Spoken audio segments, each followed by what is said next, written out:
professor de redação da Escola Maria das Dores Cidrão Alexandrino e convidei o aluno André Lima, da terceira série A, turma manhã, da escola, para estar trabalhando um pouco sobre a estrutura da redação nos moldes do Enem. Assista a aula. Fala pessoal da Escola Dorinha Cidrão, meu nome é André Lima, faço parte da terceira série A. Estou aqui, a pedido do professor Johnny Helder, para explicar sobre a estrutura da redação modelo Enem, a dissertação argumentativa. A dissertação argumentativa é dividida em três partes: introdução, desenvolvimento e conclusão. Na introdução, a gente primeiramente vai ter que fazer uma contextualização. Essa contextualização você pode fazer por meio de uma explicação, uma definição, uma afirmação, comparação, citação ou alusão histórica. Geralmente essas duas últimas são as mais usadas, a citação e a alusão histórica.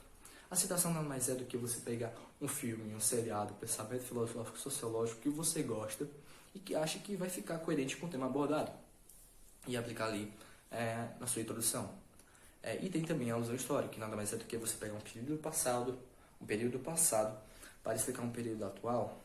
Esse período passado, por exemplo, vamos remeter o Brasil colonial, onde era uma sociedade patriarcal e machista, para explicar a persistência da violência contra a mulher, que inclusive já foi um dos temas da redação do Enem.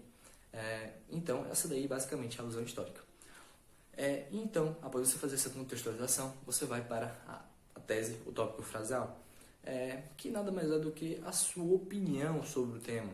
O que é que você acha sobre o tema? Então, você vai se expor de maneira direta, explícita, mas não radical. Lembrando que se você for radical, vai ferir os direitos humanos, podendo zerar a sua redação.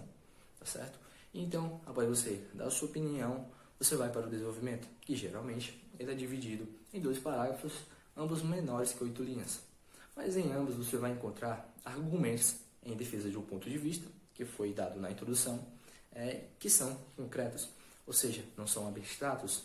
Mas o que são argumentos concretos? São aqueles fatos, são verídicos, certo? São comprovados, ou seja, é um fato histórico que ocorreu, é um dado estatístico, o que uma especialidade no tema falou sobre. Por exemplo, se o problema é econômico, citar o pai do capitalismo, Adam Smith, ou se o problema for social, citar o Max Weber, ou Friedrich Nietzsche, enfim, você vai fazer com que o corretor da sua redação concorde com você em relação ao seu ponto de vista por meio desses argumentos concretos. Logo após você fazer esses argumentos, você vai ter terminado o seu desenvolvimento.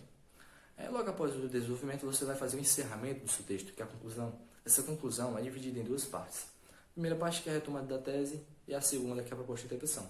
Mas em ambas as partes, você vai precisar fazer o uso de conectivos de conclusão. Ou seja, fazer aqueles conectivos, por exemplo, fica evidente que desse modo, faz-se necessário, enfim, você vai fazer uso dessas condições de conclusão. E após você fazer o uso delas em ambas as partes, agora vamos detalhar um pouco a primeira parte, que é a retomada da tese inicial. Ou seja, se você deu sua opinião na introdução, você não pode mudar essa opinião na conclusão. Você vai ter que fazer essa retomada, mas não na íntegra. Você não vai copiar a mesma opinião lá, o que você escreveu, a sua introdução, na conclusão. Não, você vai mudar ali algumas palavras, mas você vai ter que retomar. Logo para você fazer essa retomada, você vai agora para a parte da proposta de intervenção, que é uma das partes mais importantes da redação, se não a mais importante, porque vale uma das competências do Enem, ou seja, só por si só ela vale 200 pontos.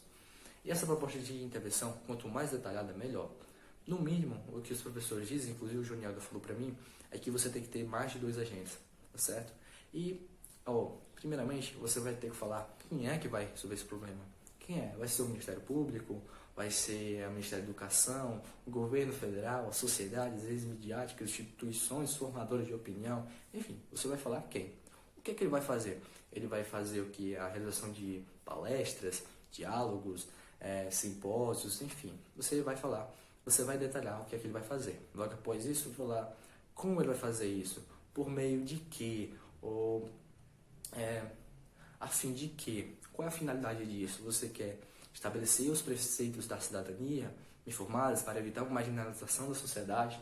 Então, após você fazer esse detalhamento da sua proposta de intervenção, você vai ter concluído sua redação, tá certo? Então, espero que tenham gostado e até a próxima.